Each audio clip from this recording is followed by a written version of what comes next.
Hello and welcome. Today we're going to unbox the new Schmincke Akademie Watercolor palette. This time it's designed by an artist. So it has a very cool print on it. Last year they did a contest and artists were able to submit their designs for the tin. And there were 3 winners. And Marina Arbomova, I will put her name on screen. The design is called On the Surface and it's so beautiful. Such a pretty tin.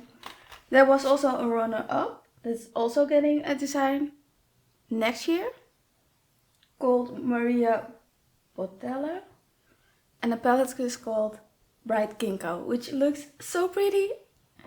So these watercolor palettes contain the Academy watercolors, and it's such a miss that they didn't use professional watercolors in the set, or maybe release 2 versions of this palette, one with the winners, so the artists on the tin, their favorite colors in the palette. That would have been so cool. But yeah, it has a fun print at the top and a black bottom. It also comes with a swatch sheet and 12 Academy watercolors. And I have to say, these palettes tend to be better designed than their professional watercolor palettes. So what I like about the Academy watercolor palettes is that their edges are rolled. And it's generally a really good palette. So like I said, it comes with 12 Academy watercolors. And I have more than enough of these watercolors that I'm going to use the ones that I already have in my collection. I have the full set that came in this palette. So we're going to swatch them today. But it's really a missed opportunity to not come out with a set with this artist's watercolor. And the design is such a pretty one. This might become my main palette.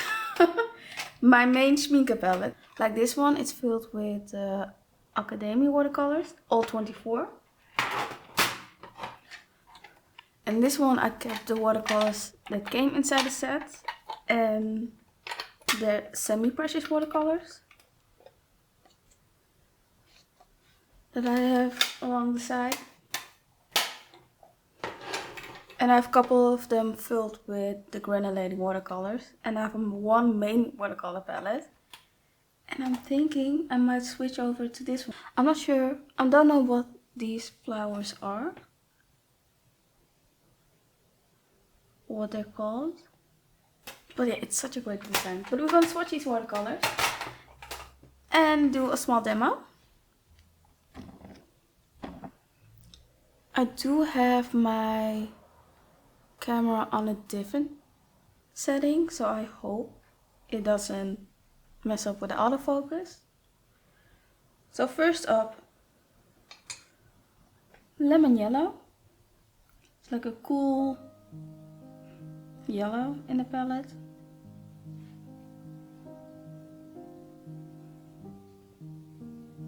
Next up, Indian yellow.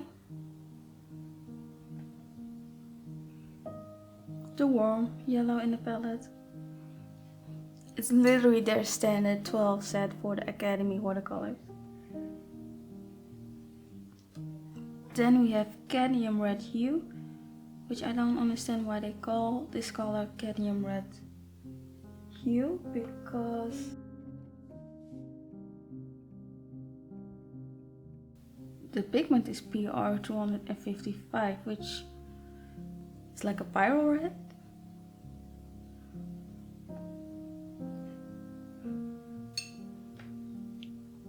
And I think that would be a better name for it. It's cadmium red. No, it's pyro red or scarlet red. I'm not sure, but that pigment has a standard name. Then we have carmine, which is the cool rosy red.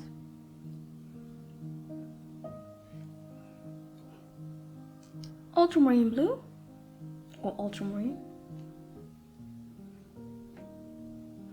They re-wet pretty well. And if you use these watercolors on the regular, they do go down faster than the Horadam watercolors. That's what I've noticed.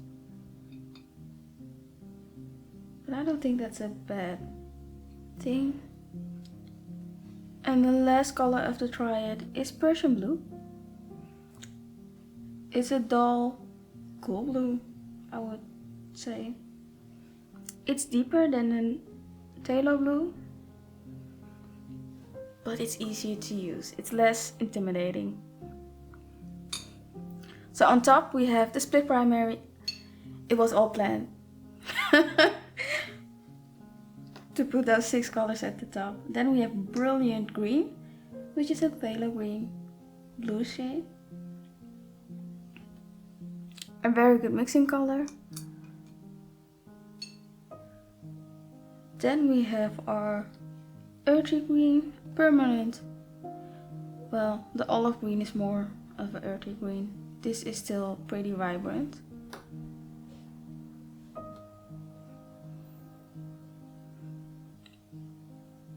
But more muted and darker.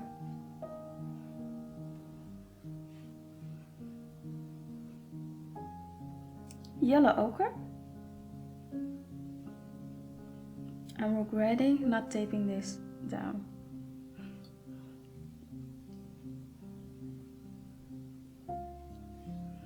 English red, which is a slightly opaque, warm, earthy tone.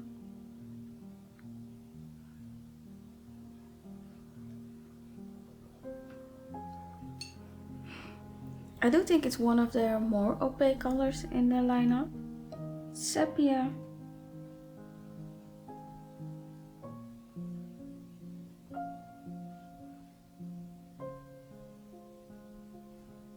And then we have the last color, black.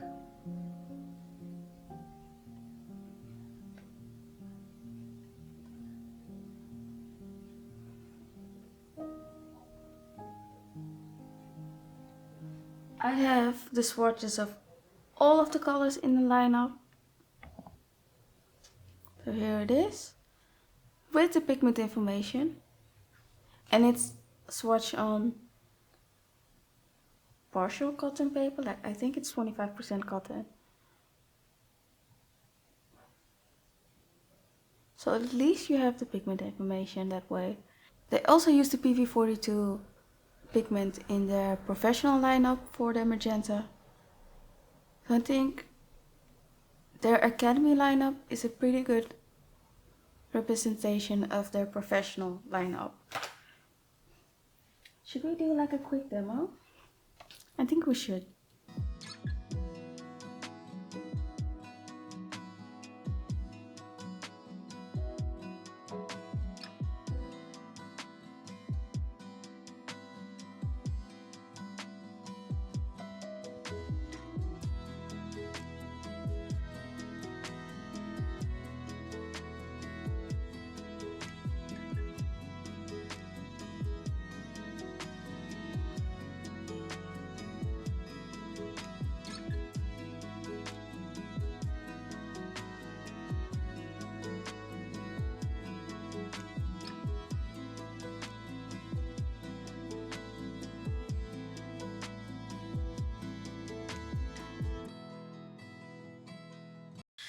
So here is the quick little painting that I did with the Academy watercolors. The dried swatches.